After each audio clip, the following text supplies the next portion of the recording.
Hello, I am John Van Bladel. I teach or facilitate psychology, sociology, including courses like lifespan development, child psychology, eco-psychology, building peace, history, theory, and practice, human rights, and stress management.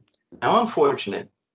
I really like what I'm doing, and I hope that you too can find a path personally and professionally that you enjoy. By the way, if anyone told me when I was 17, when I first entered college, that I'd be teaching in a college one day, I would have questioned their sanity.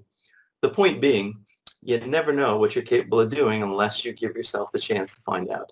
And that's a lot of what I'm addressing today, giving yourself that chance to reach your potential. My approach is called socio-emotional education. It's about educating the whole person. It includes mindfulness, emotional intelligence, directed towards your academic success. What I endeavor to do in class is create learning communities based on mindfulness and compassionate communication. Let's see. In fact, once a week or more, I will start a class with a mindful check-in.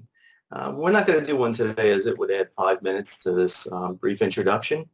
But if you were to attend the mindfulness-based stress reduction program at the University of Massachusetts Medical School and a growing number of schools and businesses, this is how you would begin each class, sitting and breathing for a few minutes.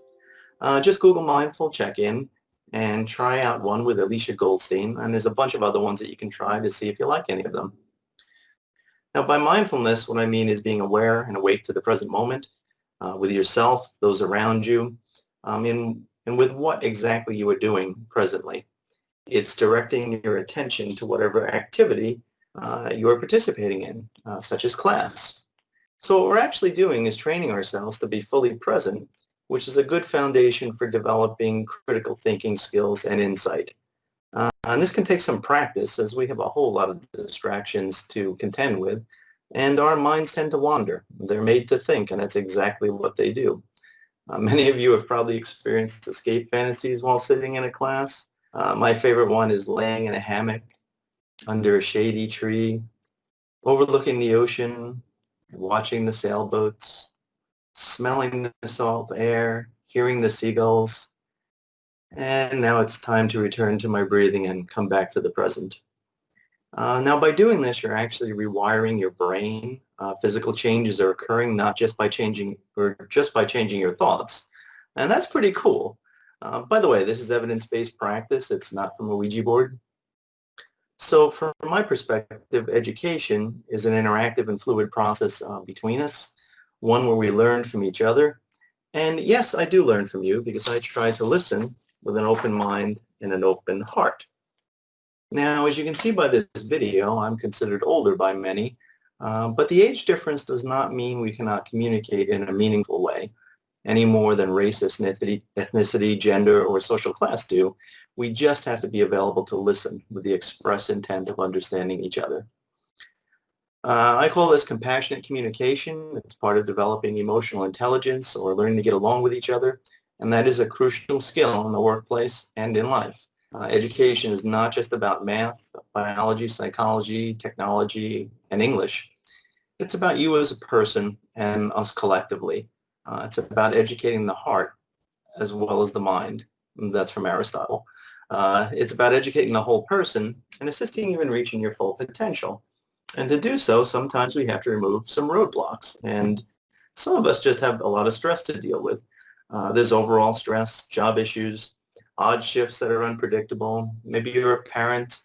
Maybe you have a noisy house where it's just hard to find a place to study. There's relationship issues. Maybe you're working in essential services. And school itself is stressful, particularly in a remote learning environment, which is a change for most.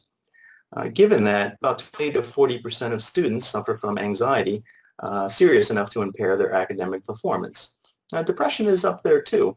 So these are two things that often people neglect, but that need to be addressed so they're not impairing our ability to reach our potential. Sleep disturbance. I think losing one night of sleep drops your IQ by like 15 points or so. So if you're regularly deprived of sleep, which very many Americans are, that can seriously reduce your ability to perform up to your potential. And on top of this, we have a pandemic, which is extremely stressful and basically makes everything more complicated for all of us. So learning to address all of these issues are part of an education.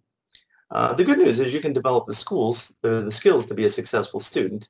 There are plenty of people at FMCC that want to help you.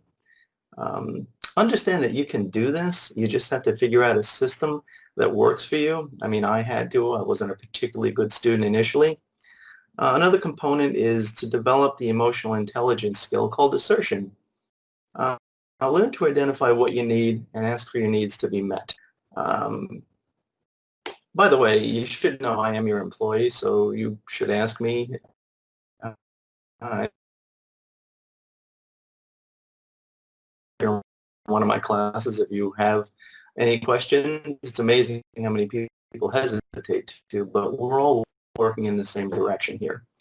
So to conclude, I'd like to say that by establishing learning communities, emotional and intellectual safety for us to begin to develop voice, ask the questions we need to, and offer a ability to reach our potential and help each other realize our.